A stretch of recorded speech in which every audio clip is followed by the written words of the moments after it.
Perkenalkan, nama saya Dia Kristi Tembingon, NIM 22013-053, kelas 1 C Teknik Sipil, Prodi D4 Teknik Konstruksi Jalan dan Jembatan. Di saat ini saya akan membuat video penjelasan mengenai materi gerak melingkar dan gravitasi mata kuliah fisika terapan. Gerak melingkar adalah gerak suatu benda yang membentuk lintasan berupa lingkaran mengelilingi suatu titik tetap. Agar suatu benda mampu memperagakan usaha melingkar, beliau membutuhkan hal hadir gaya yang selalu membelokkannya menuju pusat lintasan lingkaran. Gaya ini dinamakan gaya sentripetal. Suatu gerak melingkar beraturan mampu dituturkan sebagai suatu gerak dipercepat beraturan, mengingat perlu hal hadir suatu percepatan yang akibatnya tetap dengan arah yang berubah, yang selalu mengubah arah gerak benda agar menempuh lintasan berwujud lingkaran. Gerak melingkar mampu dibedakan menjadi dua jenis atas keseragaman kecepatan sudutnya omega, yaitu gerak melingkar beraturan dan gerak melingkar berubah beraturan. Gerak melingkar adalah suatu benda yang membentuk lintasan berupa lingkaran mengelilingi suatu titik tetap. Agar suatu benda dapat bergerak melingkar, ia membutuhkan adanya gaya yang selalu membelokkannya menuju pusat lintasan lingkaran. Gaya ini dinamakan gaya sentripetal.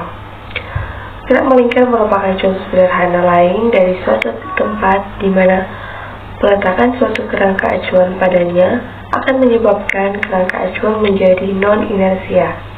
Walaupun gerak melingkar yang dimaksud memiliki kecepatan putar tetap atau gerak melingkar beraturan, keluar hukum inersia Newton. Gerak melingkar. Gerak melingkar adalah gerak suatu benda yang membentuk lintasan berupa lingkaran mengelilingi suatu titik tetap.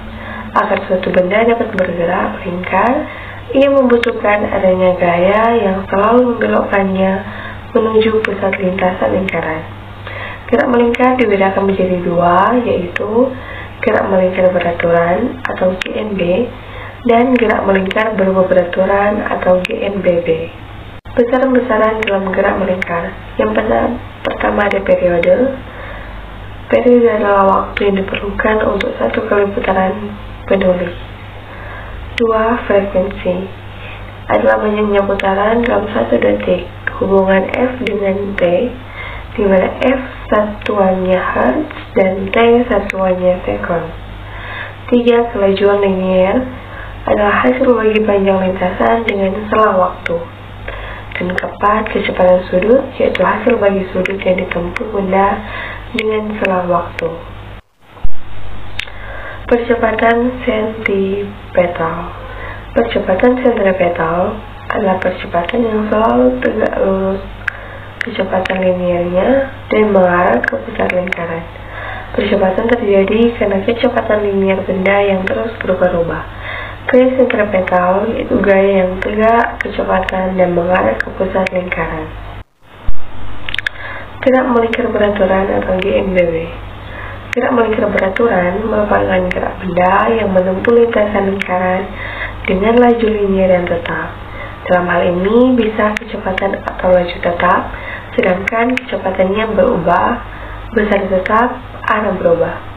Hubungan roda-roda. Yang pertama ada hubungan sepusat. Pada hubungan dua roda sepusat, maka arah putaran dan kecepatan sudut kedua roda sama. Kedua, hubungan bersinggungan. Pada hubungan ini, arah putaran keduanya berlawanan dan kelajuannya sama.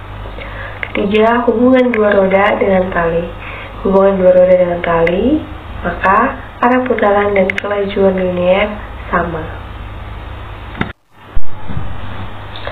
Gerak melingkar berubah beraturan.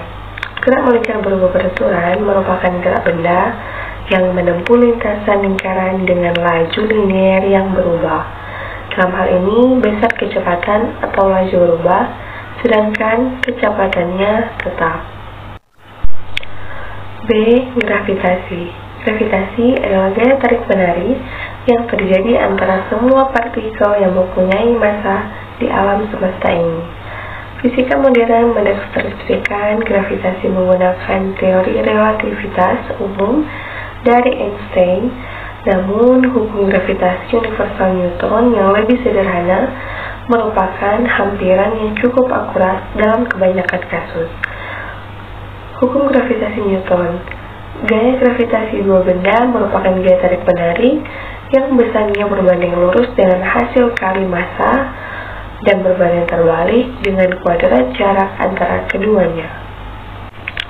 Pertama, resultan gaya gravitasi.